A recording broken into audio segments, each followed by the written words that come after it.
Hey guys, welcome to today's video, and in today's video I will be sharing books that I think should definitely get you out of your reading slump. I don't like how this is looking, so I'm gonna untangle my hair. Okay, that's much better. So anyway, I know the pains of a reading slump so much. I'm currently in a book hangover after An Ember in the Ashes because it was so good that I really don't want to start anything else because it's just nothing can beat this book. That's what it feels like. You know what I'm talking about. You know what I'm talking about. So the difference between a reading slump and a book hangover for me is when you're in a reading slump, well, when I'm in a reading slump, I want something fast-paced. I want something that doesn't require much brain power and something that is just easy to get into. The world is not very complex. The characters are not so complex. It's all just a nice, easy read. Well, when I'm in a book hangover, I probably want something that is completely opposite to what I just read because I know that whatever I read will not be as good as the book I just finished. So I usually reach out for a completely different genre. Right now I'm trying nonfiction, I'm trying some weird different novels, I'm trying romance, but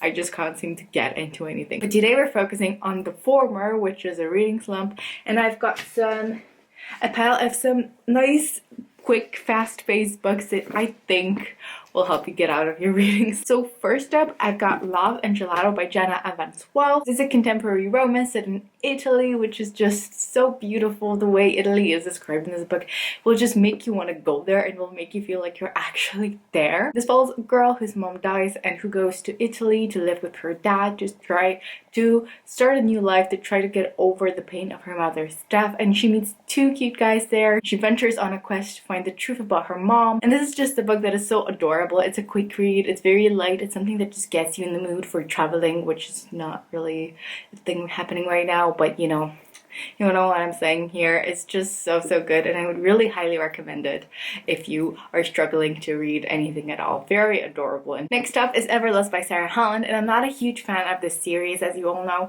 but I think it's a very fast-paced book with like lots of plot twists that just makes you keep on wanting more and reading more. There's also book 2 in this duology, which I thought was a bit worse than the first one, but in general I think it's a perfect reading slump book. So basically, if you don't know already, because I feel like I always mentioned this book, it's set in a world where your blood is turned into coins, which is the currency there, and there's this girl who goes to the Everlust court, which is a court of this really important rich family in this kingdom, and she goes to serve there because her and her father are struggling for money, and she finds out things about herself that change her life and change the kingdom. It's just the pace that gets you going, that gets you wanting more. So I think it's a perfect read for you fantasy lovers out there that are struggling to get into reading. Next up is Black Flamingo by Dean Atta, and I think this is such a great read for when you're in a reading slump. This is written in verse and it's so captivating. Of all the books that I have in here, I feel like this one is the most meaningful. I think it's a book that can add a lot to your life, and simultaneously it feels like a pretty quick read because, well, it's written in verse. It's just so beautiful, and this is the story of a boy who is struggling with his identity, with the society, with his relationships, because he feels like he does not fit in. You see his family, you see his friends, you see him growing up and going to school and going to college, and it's just such a beautiful, heartwarming journey.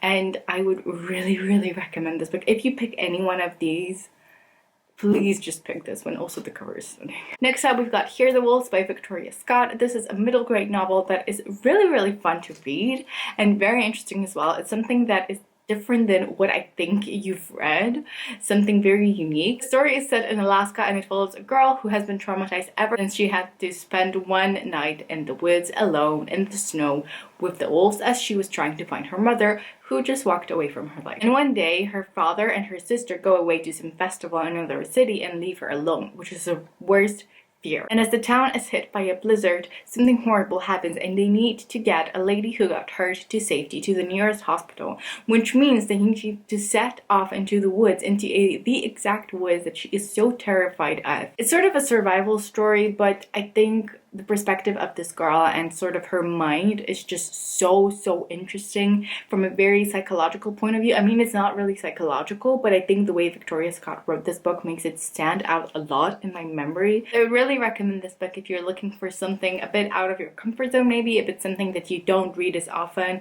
but something with unique ideas and a new perspective. Next up is The Gentleman's Guide to Vice and Virtue. This is actually a kind of thick book, but Still, I think you can read it in no time at all. This is so funny, so heartwarming, and so adorable. It's the story of this guy, Monty, who sets off on a journey through Europe with his best friend, who he is secretly in love with. But this best friend is set off to go to Netherlands soon and leave him, and it's just devastating for him, and he's not very well put together, and according to his family he's a bit of a disappointment, and his father hopes that this journey will make him a better person and a better future owner of his business. But during the journey they find out something is not entirely right, and they end up chasing this guy through the whole of Europe. And this is just such a fun book. Monty is a hilarious character, and you read from his perspective. I don't know if you get Percy's perspective as well. I don't think you do get Percy's perspective, but Monty is just so hilarious, and this is such a fun story. This is also sort of about traveling stuff, but I feel like this is much more travel focused than romance focused, whereas Love and Gelato is more romance focused. So I would definitely give this a go if you're into traveling and are looking for a light, fun, and adorable read. Next up, we have something I think is very adequate to talk about right now, and that's Shadow and Bone by Leigh Bardugo. No, I have not started the TV show because I haven't finished the series, and it's driving me insane. I don't know what this book is about. Do I really have to explain it? I don't think I have to explain it. I'm not gonna bore you with another explanation of what this book is about. It's a great fantasy world with a great plot and amazing characters, and it's so fast-paced. I was so addicted to this book. It's definitely a perfect fantasy book for when you're in a reading slump, and if you still haven't read it or are planning to do a reread, I think this is just so good because it makes you want more all the time. And last but not least, I have a book that I think will be more of a reread to many of you. I don't know, but I've got The Hunger Games by Susan Collins. I recently just, for the first time, well, not so recently, but for the first time I watched the movies, and it reminded me of how much I love the book and how I never really talk about it. But this is one of the first books I ever read that sort of got me into YA and all of that stuff. I think we're all familiar in a way with the plot. It's a dystopian about a girl who participates in the Hunger Games, an annual killing game where you have to survive and there's only one winner. It is so fast-paced. All 3 books are out, so you can just keep on reading and you will never get enough. It's so good, it's so intriguing, the world is fascinating, and it is literally one of the first YA dystopian books, one of the first books that started this entire thing, so I think it's worth the read, definitely. And with this, I am concluding the list of books that I think will get you out of the reading slump. I'm convinced that at least one of these is perfect for you. All of these books are so good on their own, but when you're in a reading slump, I feel like you need something quick, something fun, something not very heavy, and something that is easy to get into, especially easy to get into. And I feel like all of these books definitely fulfill this criteria. So I would highly recommend, if you're struggling to get into the reading spirit recently and you want to read more, definitely would recommend giving a try to some of these. But also don't push yourself to read if you don't want to, because I feel that's a problem. Sometimes I see in book too, people are just forcing themselves to read. And if you don't feel like reading, maybe it just means you should just give it a break for a while. But if you do feel like reading and can't get into anything at all, would recommend you pick up one of these. Anyway, I hope you guys enjoyed this video. I hope you're taking care, staying safe, and I hope to see you very soon in my next video. Bye!